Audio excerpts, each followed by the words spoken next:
Anak, selamat pagi. Kita akan membahas materi yang minggu lalu kalian sudah salin ya materinya. Hari ini memang akan jelaskan materi bab 6 tersebut. Ya, materi bab 6 tema kita adalah karya Allah melalui kelahiran. Ya, mohon maaf ya kalau mungkin mem bicaranya kurang jelas karena ya kesehatan mem lagi terganggu ya. Jadi kita mau belajar sama-sama, jadi mohon diperhatikan kalau ada yang catatan penjelasan yang mau kalian tambahkan silakan disalin ya. Kalau ada yang mau ditanyakan nanti boleh WA langsung ke mem atau video call, mem akan layani ya. Yuk kita lihat catatan masing-masing, boleh dibuka, yaitu karya Allah melalui kelahiran. Ya, setiap orang ada lahir ya, kalian lahir dikatakan dalam Alkitab ada waktunya orang lahir, ada waktunya orang mati. Nah, kelahiran itu adalah sesuatu yang membahagiakan untuk setiap keluarga ya. Ketika kalian lahir, papa mama, mungkin keluarga besar itu akan memiliki rasa bahagia. Tetapi ketika diperhadapkan kepada kematian, pasti akan ada yang namanya kesedihan. Tetapi satu hal yang tidak berbeda antara kelahiran dan kematian adalah tangisan, air mata ya. Kalau kalian lihat ketika lahir pasti ada tangisan, bayinya oe-oe itu ya, orang tua juga menangis karena bahagia. Tetapi ketika menghadapi kematian akan ada juga yang namanya tangisan karena kesedihan, kehilangan ya. Kita mau lihat bagaimana karya Allah melalui kelahiran. Ya, kalau kalian lihat gambar ini, mungkin di rumah ada yang di print, ada yang WA ke mem, boleh nggak saya print? Boleh, sangat bagus. Mem harus digambar, yang menurut kamu penting gambar, kalau kamu menurut kamu tidak penting tidak usah. Tetapi mem mau jelaskan bagaimana proses kehamilan sampai melahirkan ya. Jadi bagaimana kalian itu harus menghormati orang tua. Kalian lihat dari mulai gambar di sini ya. Di sini dikatakan usia ini ya 2 bulan. Ketika masih kecil di sini dituliskan 2 bulan semua bagian-bagian utama tubuh terbentuk dan bayi sekarang disebut festus. Nah, ini tuh masih bagian kecil. Usia 2 bulan tuh seperti ini. Naik lagi 3 bulan. Rambut pertama tumbuh pada kulit. Jadi mulai ada rambut-rambut di kulit kalian, makanya ada bulu-bulu ya di kulit tangan, di kaki ya. Lalu lanjut lagi 5 bulan udah mulai lagi ada plasentanya. Di sini dikatakan tangan dan jari dapat menggenggam pusar. Makanya tuh tangannya sudah mulai tidak lagi hanya diam di seperti ini ya, hanya di mulut, tapi dia udah mulai bisa memegang pusarnya. Usia 7 bulan dikatakan kelopak matanya terbuka. Tubuh bayi ramping dan kulitnya berkerut. Makanya kalau kalian lihat bayi lahir itu kadang dia belum langsung kencang kulitnya ya, ada yang kayak masih keriput-keriput.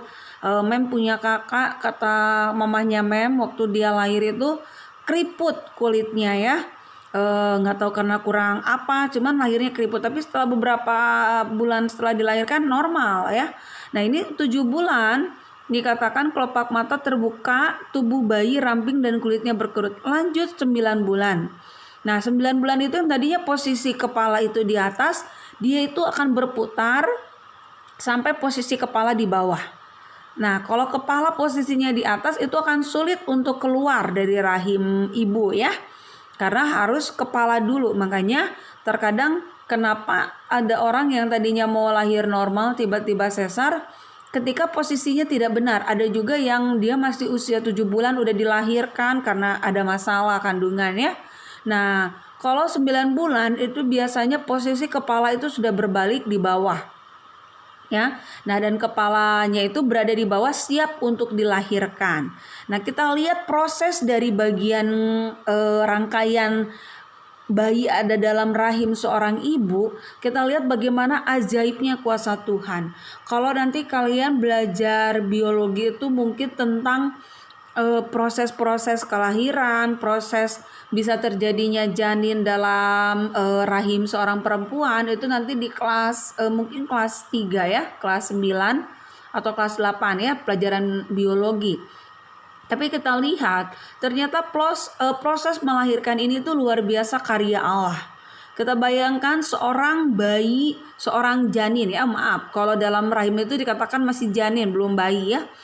Janin bayangkan dari kecil bertambah besar, bertambah besar, bertambah besar sampai dikatakan berbentuk sempurna dan siap lahir.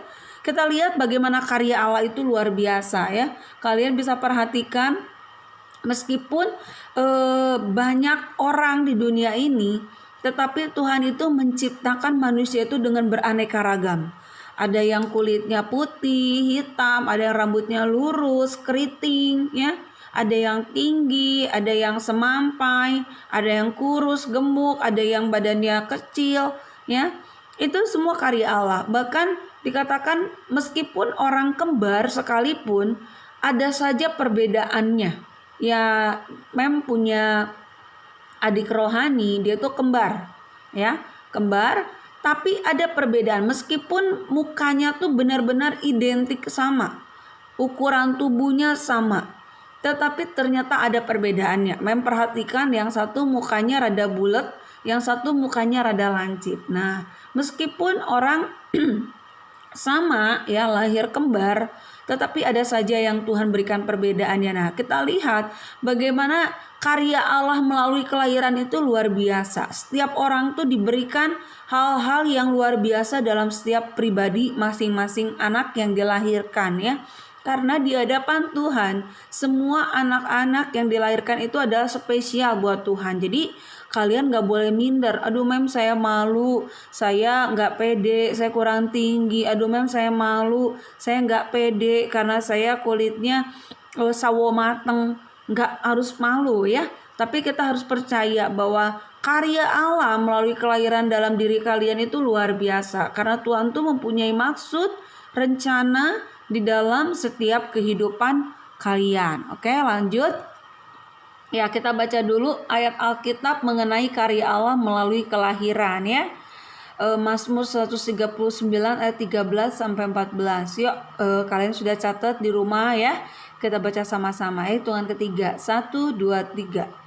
Sebab engkaulah yang membentuk buah pinggangku, menenun aku dalam kandungan ibuku. Nah tadi ya, perhatikan menenun aku. Mulai membentuk adanya jari-jari, membentuk mulai adanya kepala, semua lengkap ya. Itu tuh bagaimana Allah menenun kita di dalam kandungan ibu kita. Aku bersyukur kepadamu oleh karena kejadianku dahsyat dan ajaib. Ajaib apa yang kau buat, dan jiwaku benar-benar menyadarinya. Nah, ini bagaimana Mazmur dikatakan bahwa apa yang Tuhan kerjakan itu, kita lahir ke dalam dunia itu adalah kejadian yang dahsyat dan ajaib. Ya, kejadian yang luar biasa. Meskipun mungkin secara ilmu kedokteran, oh kamu mau lahir, mau misalnya biar hamil, harus ini, harus ini, harus ini. Tetapi tetap segala sesuatunya itu karena karyanya Tuhan. Karyanya Allah yang dahsyat dan ajaib. Bagaimana Allah itu bisa membentuk kita begitu indah, begitu sempurna. Dikatakan membentuk buah pinggangku, menenun aku dalam kandungan ibuku. Ya. Jadi kenapa Mem selalu katakan hormati orang tuamu, jadilah anak yang mengasihi, taat, dengar-dengaran dalam ibadah gabungan, bagaimana engkau menjadi teladan. Nah, karena apa? Terlebih lagi terhadap orang tua, ibumu ya yang sudah mengandung kamu, membesarkan engkau, mendidik.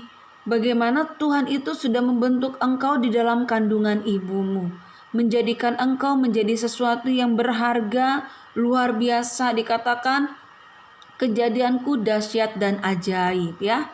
Selanjutnya, contoh karya Allah melalui kelahiran, kita akan belajar di sini ada 3 tokoh ya. Kita belajar tokoh yang pertama adalah Yohanes Pembaptis. Mem harap kan sudah punya catatan ya. Karena sama Mem ini sengaja diperbesar videonya supaya jelas catatannya ya. Yang pertama adalah Yohanes Pembaptis. Yohanes Pembaptis ini siapa? Dia ini adalah sepupunya Tuhan Yesus sebenarnya ya. Kalau dilihat dari silsilah, karena Elizabeth dan mamanya Yesus yaitu Maria saudaraan ya. Nah, kita lihat Yohanes Pembaptis, ibu Yohanes bernama Elizabeth, dikatakan bahwa Elizabeth ini mandul, tidak bisa memiliki anak. Nah, tadi kita lihat ayat yang sebelumnya tadi dalam Mazmur dikatakan kejadianku dahsyat dan ajaib. Nah, kisah dari kelahiran Yohanes Pembaptis ini tuh begitu luar biasa ya. Nah, baca dulu dalam Lukas 1 ayat 13, di bawahnya Mem sudah cantumkan. Yuk kita baca sama-sama ya. Tetapi malaikat itu berkata kepada Zakaria. Zakaria ini adalah ayah dari Yohanes Pembaptis. Ingat-ingat ya, nanti kalau ada ulangan harus tahu ya. Zakaria adalah ayah dari Yohanes Pembaptis. Dikatakan, jangan takut hai Zakaria, sebab doamu telah dikabulkan, dan Elizabeth istrimu akan melahirkan seorang anak laki-laki bagimu, dan haruslah engkau menamai dia Yohanes. Nah ya, jadi kita lihat bagaimana meskipun Elizabeth dikatakan mandul, tetapi ketika firman Tuhan datang kepada ayahnya Yohanes yaitu Zakaria, berkata doamu telah dikabulkan dan Elizabeth istrimu akan melahirkan seorang anak laki-laki. Nah, kelahiran Yohanes Pembaptis ini adalah kejadian yang dahsyat, ajaib dan mujizat. Bagaimana di sini dikatakan Elizabeth dapat mengandung dan lahirlah Yohanes Pembaptis. Bayangkan bagaimana kejadian kelahirannya Yohanes Pembaptis itu begitu luar biasa ya. Bagaimana sesuatu yang tidak mungkin Tuhan sanggup bikin mungkin. Karya Allah melalui kelahiran. Ini menyatakan bahwa Allah itu luar biasa ya. Contoh yang kedua adalah Samuel. Ya. Samuel, contoh yang kedua, ibu Samuel namanya Hana. Ingat ya, nanti kalau ada ulangan ya. Ibu Samuel namanya Hana. Nah, Hana ini juga sama. Dia dikatakan mandul, tidak dapat memiliki anak. Ya, kita baca dulu 1 Samuel 1 ayat 20. Yang bawah dikatakan, maka setahun kemudian mengandunglah Hana dan melahirkan seorang anak laki-laki. Ia menamai anaknya itu Samuel, sebab katanya aku telah memintanya daripada Tuhan. Nah, kita lihat bagaimana Hana dia bergumul ya, karena tidak memiliki keturunan, tetapi karyanya Allah. Kembali lagi tadi dalam Mazmur dikatakan kejadianku dahsyat dan ajaib. Nah, kejadian lahirnya Samuel juga keajaiban, kedahsyatan dan mujizat Tuhan. Oh, di sini bukan Elizabeth ya harusnya ya. Maaf, Mem ubah ya. Sebentar. Di sini seharusnya Hana. Kalian mungkin yang sudah catat boleh dirubah ya. Harusnya kalau yang memperhatikan dia kemarin harusnya WA ke Mem ya, tapi nggak apa-apa ya, Mem belum jelaskan, oke? Ya, di sini katakan kejadianku dahsyat dan ajaib. Hana dapat mengandung dan lahirlah Samuel ya. Selanjutnya Musa. Nah, kisah Musa ini sudah sering sekali ya kita dengar. Coba Mem zoom lagi biar jelas ya. Ya, kisah Musa. Di sini dikatakan Musa lahir dari keluarga Lewi, yaitu Israel. Di dalam Keluaran 2 ya, kalian bisa baca. Saat itu di Mesir terjadi yang namanya orang-orang Mesir itu takut karena jumlah orang Israel itu bertambah banyak. Sampai akhirnya Raja Mesir yaitu Firaun memberi perintah kepada semua orang bahwa bayi laki-laki yang lahir dari orang Israel harus dibunuh. Nah, kita lihat saat itu Musa lahir. Ya, bagaimana keluarganya Musa, mamanya begitu takut karena dia mengasihi Musa dan tidak mau Musa sampai meninggal. Ya, saat itu bayi laki-laki yang lahir dari orang Israel harus dibunuh ya. Nah, kita lihat bagaimana karya Allah dalam kelahiran Musa. Meskipun ketika lahir resikonya Musa akan dibunuh, tetapi Tuhan itu baik. Beberapa bulan Musa dijaga oleh orang tuanya, tetapi namanya bayi, takutnya kan lama kelamaan suaranya terdengar. Sampai akhirnya mamanya Musa, dia berkata bahwa Musa akan ditaruh di sebuah peti dan akan dibuang ke sungai Nil supaya Musa ini terhindar dari kejaran orang Mesir untuk dibunuh.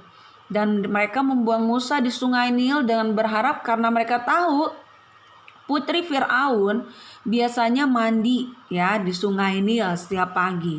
Nah, kakaknya Musa itu namanya Miriam. Ingat-ingat ya, kakaknya Musa namanya Miriam. Ya, kalian baca di dalam Keluaran. Kakaknya Musa bernama Miriam. Dia memperhatikan Musa.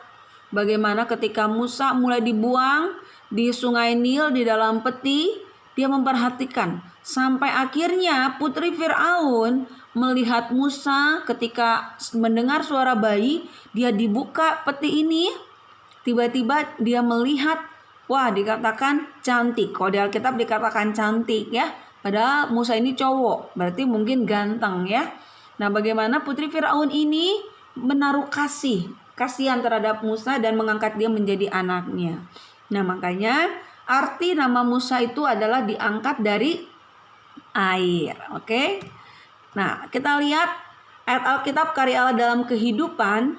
Dalam hidup kita baca Yesaya 49:16, dikatakan, "Lihat, aku telah melukiskan engkau di telapak tanganku, tembok-tembokmu tetap di ruang mataku." Ya, jadi anak-anak, kehidupan kalian itu ada di tangan Tuhan. Mulai dari kalian lahir, bagaimana bentuknya kalian, bagaimana masa depan kalian, apa yang akan kalian alami, ini semua sudah ada di dalam telapak tangan Tuhan. Dikatakan, aku telah melukiskan engkau di telapak tanganku, tembok-tembokmu tetap di ruang mataku. Jadi percayalah, karya Allah melalui kelahiran kalian itu luar biasa. Jangan pernah kecewa, tetap bersyukur apapun keadaanmu, belajarlah bersyukur ya. Oke, tugas untuk minggu ini ya, karena edisi kita mau mendekati Natal, mau kalian baca di Injil Matius kisah tentang kelahiran Tuhan Yesus, lalu tuliskan karya Allah dalam kelahiran Tuhan Yesus Kristus ke dalam dunia ini ya. Bagaimana Yesus bisa lahir, bagaimana malaikat berbicara kepada Maria, kepada Yusuf, bagaimana Yesus lahir, bagaimana Yesus itu lahirnya dibawa di Yerusalem, bagaimana Yesus lahirnya di kandang domba. Kalian tulis urutan rangkaian kelahiran Tuhan Yesus ya. Karena kan kita sebentar lagi akan memperingati kelahiran Tuhan Yesus. Nah, tugas ini dikumpulkan hari Senin paling lama. Kalau yang lebih awal nilainya ada nilai tambah ya. Nah, kalau misalnya mau ditulis tangan boleh, tapi tolong tulisannya bisa dibaca sama mem.